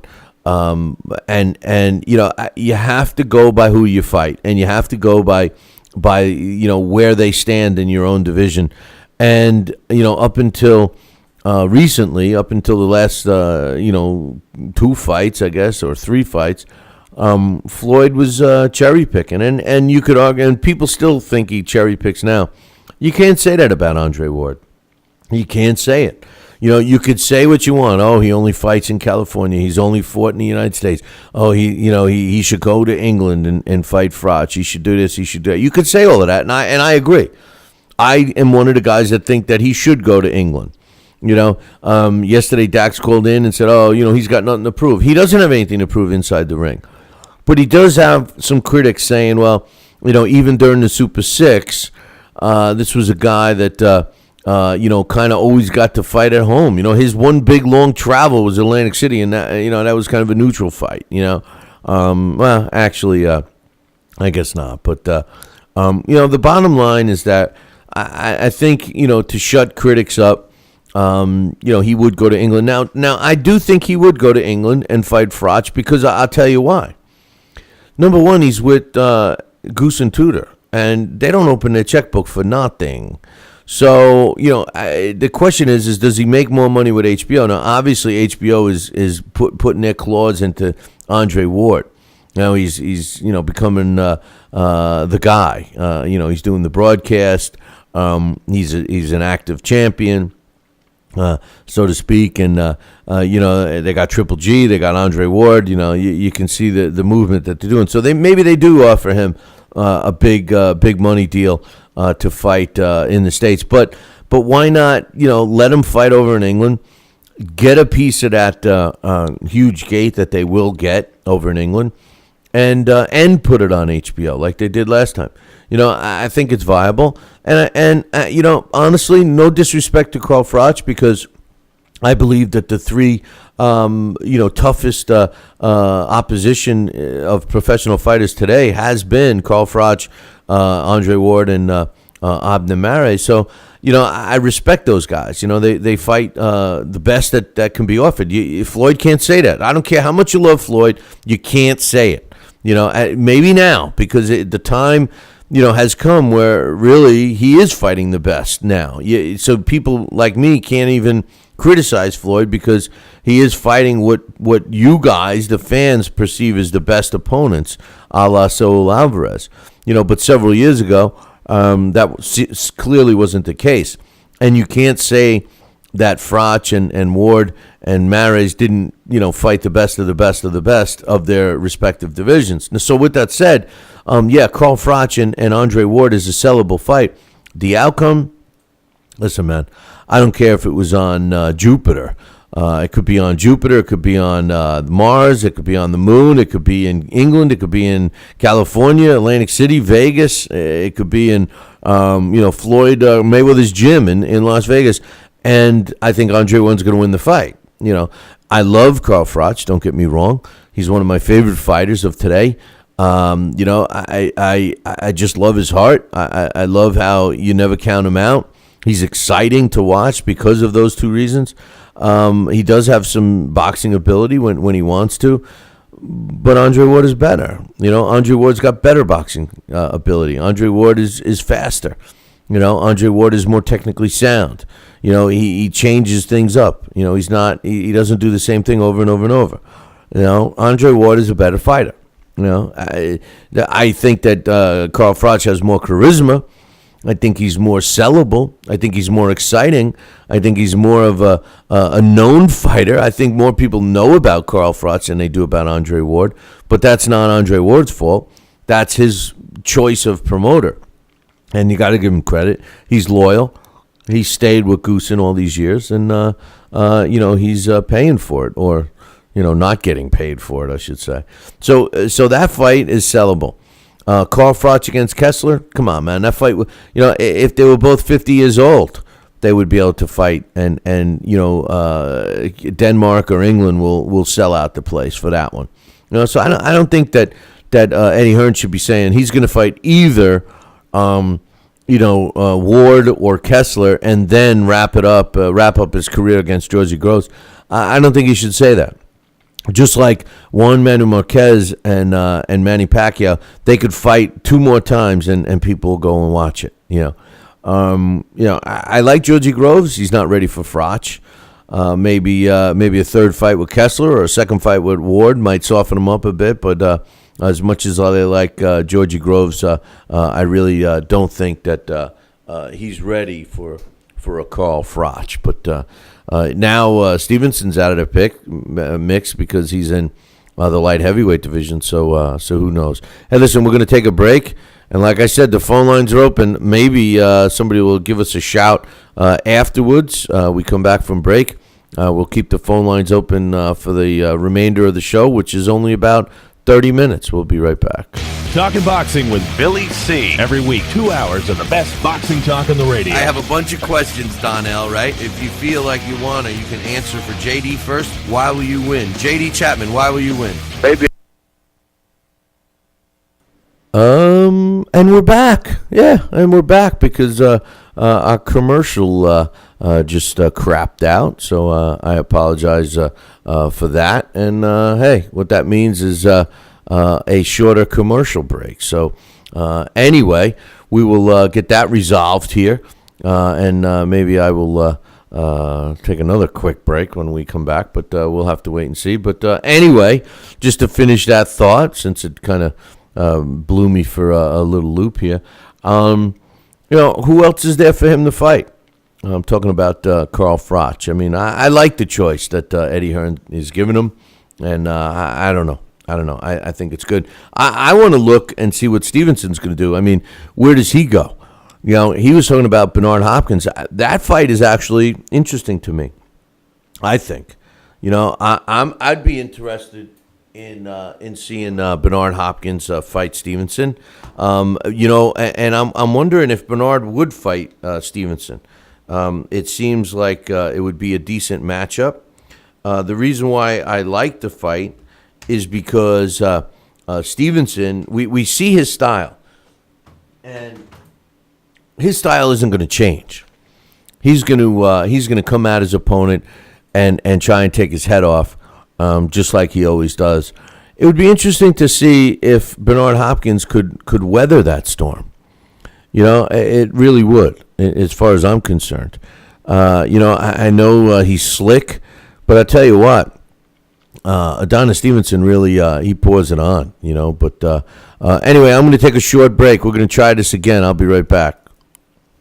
I said I'll be right back. Trials and tribulations, but you don't have to face them alone. This is Patricia Campanaro of Campanaro and Tomkovich. If you are facing emotionally difficult family legal issues from divorce to child custody, reach out to the team that will dedicate themselves to fighting for you. The team of Campanaro and Tomkovich. With almost 30 years of experience handling divorce, child custody, legal guardianship, visitation, and other legal issues dealing with family concerns, we can help you resolve the problems you are facing with professionalism and care. Our supportive staff is always ready to assist you with any questions or concerns you may have. To find out more about Campanaro and Tomkovich, visit us at duchessnylaw.com or call us and speak to a member of our attentive staff at 845-221-4099. That's 845-221-4099. Don't be surprised at court with inexperienced representation. At Campanaro and Tomkovich, we have been helping our clients get the justice they deserve for almost 30 years, and we could do the same for you.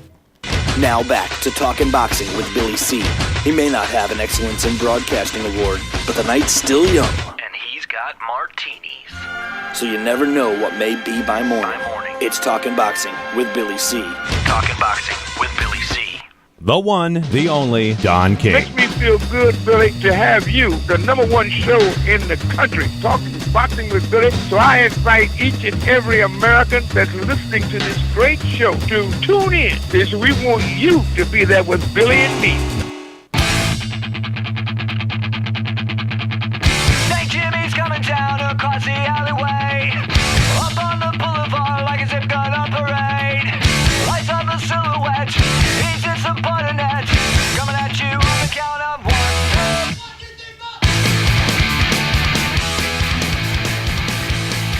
2. And we're back. You're listening to the Talking Boxing with Billy C show. Sorry about that double whammy commercial. We had. Could you imagine we had an equipment problem? Since when does that happen? You know, jeez. I mean, not usually with that system anyway, but maybe with the phone system. And speaking of the phone system, we got the phone lines open. As far as I know, they're open. Maybe they're not working. If one of you guys have tried to call, maybe you can fill me in if there's an issue. But give us a shout, 845-228-8710. 845-228-8710. Don't forget, tune in 7:30 to 8:30. We will be doing the heavyweight spotlight over on LDLTV.com. So we'll be doing that. A couple of fights this weekend, and I'm not sure what we're going to be picking for our challenge this week. I mean, Bryant Jennings and Andre Fedosov definitely. Then there's those other fights on there. You got Sergey Kovalev going up against Cornelius White, and Ronald Cruz against Jamie Herrera. I mean, I'm thinking that all three of those will be on the challenge. Then there was a fight. Now, I'm pretty sure that this one was canceled because at one point it was supposed to be on Friday Night Fights for June 14th, but it looks like the main event has at least the main event has been canceled. I guess Usumani fight is that's not taking place anymore against Art Hovzavian, 15-1 fighter. I know Luis Ortiz. Now this is a guy, I can't believe that he's already ranked number 2. I saw this guy fighting down in Florida. Actually, we called the fights in Jupiter, Florida. He's already got 19 fights. Where's he been fighting? 19 fights. He was like 6-0 or something a couple of years ago when we did the fight in Jupiter, and he's 19-0 now, and he's taking on Travis Kaufman. Now I don't know if that fight might have been canceled because the one that I see now is for ESPN is Jundi Marion against Juan Carlos Piano, and that I think is the okay. My man David Lemieux fan 84 is telling me it got canceled. I thought so, man. I thought so because they announced this other one 2 weeks ago, and I have this old sheet. So thanks. We'll throw that one away. And that's the end of that. But we got that card from the Sands. We got the Mikey Garcia and Juan Manuel Lopez. That fight is happening. Well, of course, that'll be on our challenge. Roberto Ortiz against Jorge Romeo. And my man, my one of my new favorite fighters, the guy that really has been putting Alfredo Angulo in his place, makes me laugh. Because he calls him, he says, he hits like a puppy, he cries like a baby, he does all this, but can't wait to see him. Jorge Silva, who's 20 wins, 3 losses, and a couple of draws. He's going to take on Luis Collazo, so we'll see how that goes. And Luis Collazo hasn't fought in a while. Roberto Ortiz and John Romero will also be on the card, so we will have that one definitely on our challenge. And let's see, that looks like a pretty decent start, I guess. And we'll see what see what else happens here. We'll also have the Terrence Crawford and Alejandro Sanabria fight. Terrence Crawford got himself in the mix, didn't he? So anyway, hey, while we're talking about fights, let me just run down some fights that we got coming up.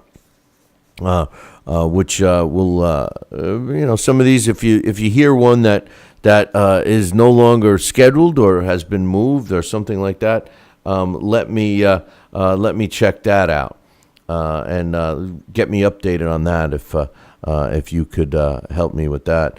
Harry Simon returns. He's 41 years old, former junior middleweight champion and middleweight champion. He's 27-0 with 20 knockouts. He's scheduled to come back on June 29th. June 21st, we'll start the Telemundo fight series. I guess they're going to be picking up where ESPN is dropping out. They have that card in Minneapolis, Minnesota on June 21st, so we'll be looking forward to that. June 21st will be a European boxing union title in the featherweight division. Alex Mishkerchian is going to be making his defense of that belt as well. Barthélemy is Kid Blast Barthélemy, 18-0, 11 knockouts, is taking on Thailand's Fasai Sakarian, who's 39-3. The co-main event is actually going to feature Khalib Truax going up against Donovan Dabam George, which ought to be an interesting fight on June 21st. Also on June 21st, Krzysztof Ladzarak is going to be making a title defense against Rakim Chakariev, and Chakariev is 16-0. With 12 knockouts, but Vlad Zarek 47-2 with 33 knockouts. That's June 21st. Let me jump over to July 20 just for a second. Frankie Gomez taking on Chop Chop Corley. I think that's still happening. June 22nd, Paulie Malignaggi is going to get his ass kicked by Adrian Broner. That's a foregone conclusion as far as I'm concerned. I just don't see him winning that fight at all. But we'll give you our real predictions in another week or so. But that's taking place June 22nd. We will see how that one goes. How about a Telemundo card on June 28th, which is going to feature Johan Little Tyson Guzman. He's going to be going up against Vicente Mascarera in that main event. That ought to be a decent fight. June 28th, I was making kind of fun about these guys, but the Universal Boxing Organization is going to have their World Lightweight Champ. The reason why I was making fun wasn't the organization as much as it was about the nickname for Mason Menard. Remember, his nickname is Rock Hard Mighty. Mason Menard? What the hell kind of nickname is that? You know, Rock Hard Mighty Mason Menard. It just doesn't sound right to me. It just doesn't flow right. David Price, man, he's going to be fighting Tony the Tiger Thompson, the rematch July 6th. He's talking about a knockout. It's his 30th birthday. He's been working with Lennox Lewis and blah, blah, blah, blah, blah. All these things. We'll see what happens, with this aggressive talk. I hope he fights a little smarter than he did, because fighting aggressively against Tony the Tiger Thompson is right up Tony the Tiger Thompson's alley. That's exactly what he wants you to do, because he's old and slow and wants you to be right in front of him. And that's exactly what David Price did the last time. We got Ryan Burnett, young fighter. He's going to be fighting again June 28th, so we'll keep an eye on him. We've been watching him, one of Ricky Hatton's young fighters in his stable. June 28th, Sergio Mora. Does anyone care about Sergio the Latin Snake Mora? What a joke that's going to be. But he is fighting on June 28th. We will see what happens there. Triple G is going up against Mac the Knife Macklin on June 29th in a great undercard there. A fighter who worked with the Frazier family, Joe and Marvis, Laureen Rett, the Golden Girl. She's what's her first name? I know McClula Lauren is the main event going up against Jennifer Redsky, but Marion Martson, that's who it is. She's going to be on that card. I think she's only fought one pro fight. She was a well-decorated British amateur fighter. On July 6th, Darren Hamilton is defending his British junior welterweight title against Adil Anwar. I actually like that fight. I think that's going to be a good one. So you got to make sure you keep your eye open for that. We already mentioned about July 6th.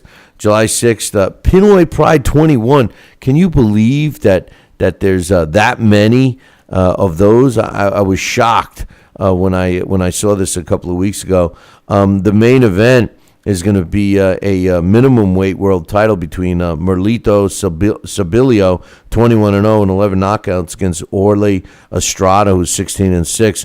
And also on that card, Arthur Villanueva, 21-0, is taking on Arturo Badilio, who's 21-4. And AJ Bennell, he's back. He's going to be going up against Ramon Mas. So three pretty good cards. Now, this fight was announced, but let me tell you, Hector Camacho Jr. Has announced more fights than he's even fought in his life. He is he's scheduled August 8th in Rochester, New York. I doubt it. I mean, he's backed out of a lot of fights of late, and I doubt he's going to go through with this one. But I'm telling you anyway. Kevin Mitchell. There's one. Excuse me. There's one I missed. Kevin Mitchell is fighting on July 6th. I like Kevin Mitchell. I like him. Glenn Tapia and Abby Han, they're going to be fighting July 12th in Las Vegas. That ought to be an interesting fight. It's going to be taking place at the Station Casino in Las Vegas, and I hope that one turns out really good, and I hope a lot of other things about that card, which I hope to be talking about soon. Bernard Hopkins, he's going to be back in the ring. Already, B-Hop? Come on, you got plenty of time. Hang out for a few more years. July 13th is when he will be taking on Karol Murat. And, that's an interesting fight.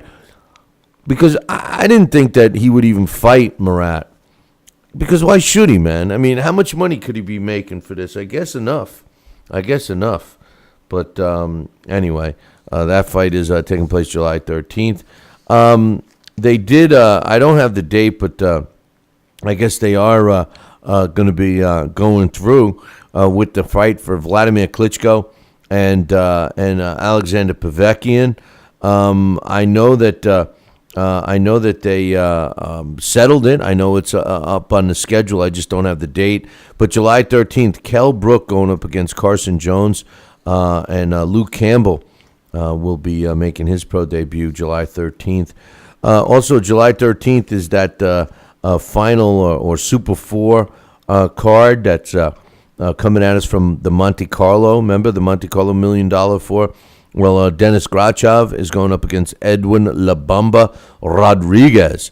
Will be meeting against each other. The purse is $1 million to be split 60-40, $600,000 going to the winner, $400,000 going to the loser. Both, if you ask me, are winners when you're making that kind of money in that fight. Now, the co-main event will be WBA and IBO junior welterweight champion Kalahab Alad Kadyrov. He's 18-0. And he's taking on Suleiman Mbaye, who's 40-4. Also on the undercard, Matt Burzak. Remember him? He actually busted onto the scene not too long ago. Well, probably 2 years ago, and was in a good fight. He did have one setback. He's 26-1. He's defending his European middleweight belt against Prince Aaron. That's on that card. So we'll see what happens there on July 13th. July 25th, I love this fight. And reason why I like this fight is because these two guys, number one, are big heavyweights. And number two, they're friends and have sparred together several times. And I'm talking about unbeaten prospects Richard Towers and Lucas Big Daddy Brown. They're going to be taking on each other in the land down under on July 25th. Now, Lucas Brown just recently beat arguably the best opponent in his career, even though he's 140 years old, in James Toney. So congratulations to him. Their matchup is July 25th. There's a heavyweight fight in Japan. No, that's not a typo. There really is. July 25th. Ex-martial art fighter Kayotaro Fujimoto is 6-1 with 4 knockouts. He's fighting a 40-year-old Okello Peter, who's 21-6, for the vacant national Japanese heavyweight title in Tokyo on July 25th. Man, they must want a heavyweight champion of some sorts really bad to let a 7-fight veteran take on a guy that's been in with some pretty tough opposition. July 27th, we got Omar Figueroa going up against Nahito Akawara on that card, and also former two-time welterweight champion Andre Berto is taking on Jesus Soto Carras, and Keith Thurman is going to go up against Diego Chavez. Thurman is challenging Diego Chavez. I gotta make sure I word it correctly. So, that's July 27th. So we'll see what happens there with that card. Which a lot of people are wondering what's going to go on with Andre Berto. He's claiming he's got his new team, and I'm curious to see what that team doesn't consist of. In other words, I don't want to see, his brother, his cousin, his brunkle, his nephews, and everybody yelling and screaming in the corner. It's utter chaos in that corner, and I think that's his. Was his downfall. Also, July 27th, Zhao Shiming is taking on Jesus Ortega. So we'll wait to see how Zhao does in his next fight. Curtis Stevens going against Saul Roman. Yes, the same Saul Roman. I think he's about 55 years old. Eddie Chambers against Thabaso Machu. That is actually the first time that Eddie's going to be fighting cruiserweight since he said he was going to go to cruiserweight. So it's been a long time. That's taking place August 3rd. Tomas Adamak is going to be in that one as well, and it looks like he may be taking on Fred Zaquendo, with the winner maybe getting a world title shot. Julio Cesar Chavez Jr. Don't know if he's smoking any weed lately, but he is scheduled to fight in Mexico City on August 3rd. September 14th, some guy named Floyd is taking on Saul Canelo Alvarez at a catchweight, even though Floyd has said that he doesn't believe in catchweights. Just another one of his many, many, many BS lines. Yes, he is forcing Alvarez to fight at 152, and that's going to be taking place September 14th. We will see what happens with that fight. I reluctantly have to admit that I think Floyd is going to win that fight, but I'll go on record right now as saying that I will be rooting very hard for Saul Alvarez to knock out Floyd. I can't wait for that day to happen. I hope I get to see it in my lifetime, but by the looks of it, it probably won't happen. October 12th, Timothy Bradley is going to be taking on Juan Manuel Marquez. It was originally scheduled for September 14th, but it was moved to October 12th because of the you-know-who fight going up against Saul Canelo Alvarez. Manny Pacquiao, he's also fighting. He's taking on Bam Bam Rios, November 23rd. Listen, most of the Floyd fans can't stand can't stand Manny Pacquiao. And the reason they can't stand him is because they know deep down that Floyd ducked Manny Pacquiao when Manny Pacquiao was in his prime. Now the fight doesn't matter. Floyd would beat him, and it wouldn't be a competitive fight. But 3 years ago, it would have been. And whether you like Floyd or not, or whether you like Pacquiao or not, the truth is, at least in my opinion, I shouldn't say the truth. Let me rephrase that. My opinion is that Floyd ran from him like a scared little girl, really. But the truth of the matter about Manny Pacquiao is facing a tough opponent in Bam Bam Rios. Just like Floyd is facing a tough opponent in Saul Alvarez. Does it mean that these two guys will eventually fight? I don't know. I really, to tell you the truth, it's not even an issue for me anymore. To be honest with you, I'm not sure if I really care about the fight. And we got some comments, of course, and GQ says it's the media for Pac, not him. Yeah, okay. The thing. I'm not going to say it, but I got you. It's the media for Pac. It's not us hating him. Well, it's the same thing. Why don't you reverse it? The media for your boy Floyd is why most of us hate him. And I say us meaning the people that don't like Floyd outside the ring. Inside the ring, how could you not like Floyd? I mean, he's talented, but anyway, so the same thing. It's the same thing. You either like him or you hate him, and there's no in between with Floyd. So anyway, he's saying I'm the media. Given Quality saying I'm the media, I undervalue him because I hate him. I hate him because of the person he is. I think he's a piece of garbage as a person. That's my opinion. That's just my opinion.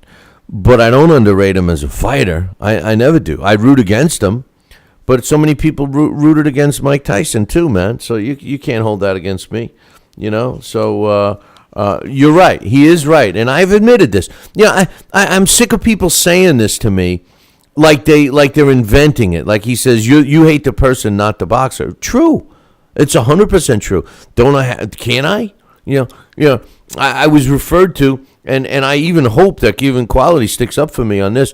A viewer said that I was a racist because I don't like Floyd. What kind of ignorant person would say that? I just don't get it.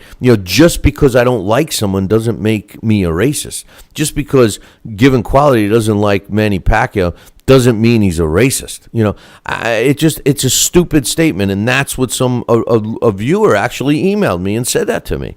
Called me a racist because I don't like Floyd Mayweather. What? Give me a break, man. That's ridiculous. That's totally ridiculous. I don't like him as a person, but I like him as a boxer.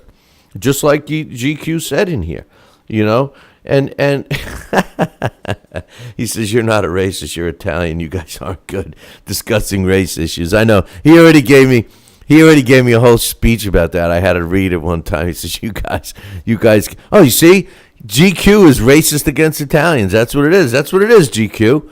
You're racist against us, man. I mean, he's right. If you listen to the show a long time, you remember what he's talking about. Wake up. It's time for It's too early for a trivia question. Good stuff, Given Quality. Good stuff. Today's It's Too Early for a Trivia Question. Question is being brought to us by the Title Bout Championship computer game. That's right, they got a new version out. It's more graphically enhanced. As a matter of fact, I got some ring card girls with it. And the price is way cheaper. It's half the price. It's only $19.99. Check it out. We'll have a new link up on BillyCBoxing.com by the early morning Wednesday. But the link that's up there now will still get you to the Title Bout game, so check it out. A lot of enhancements, cheaper price, you can't go wrong. Title Bout Championship computer game.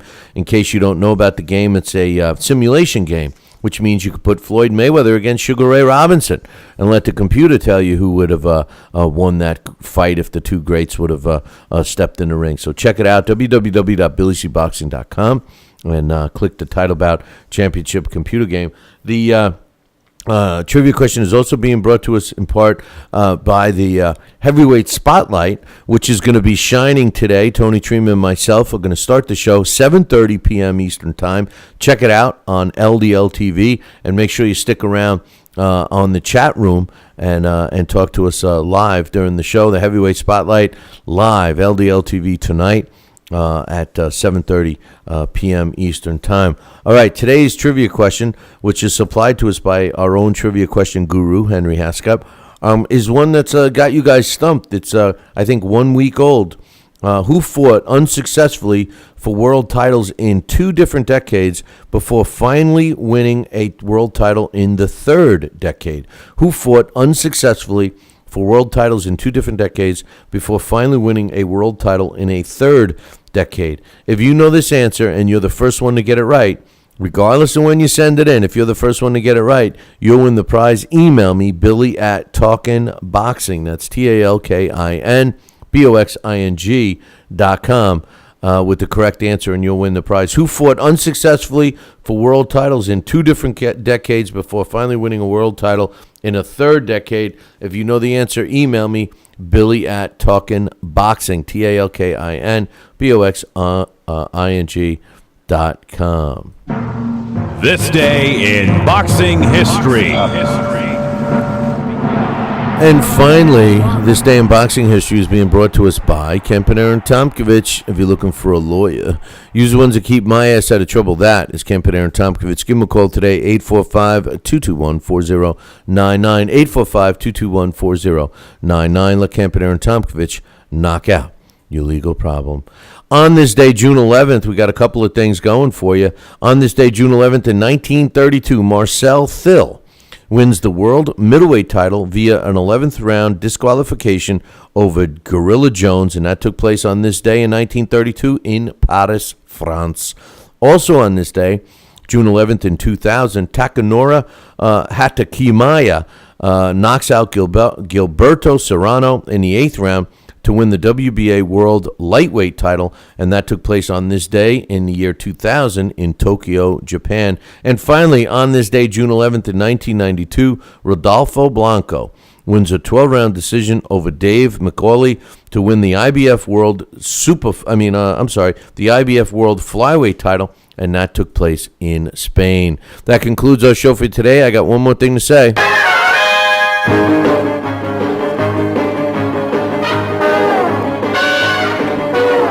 Make sure you tune in tomorrow evening, same bat time, same bat channel. Don't forget about Heavyweight Spotlight, 7:30 to 8:30 p.m. tonight on LDLTV.com. See you all tomorrow. Ciao, baby.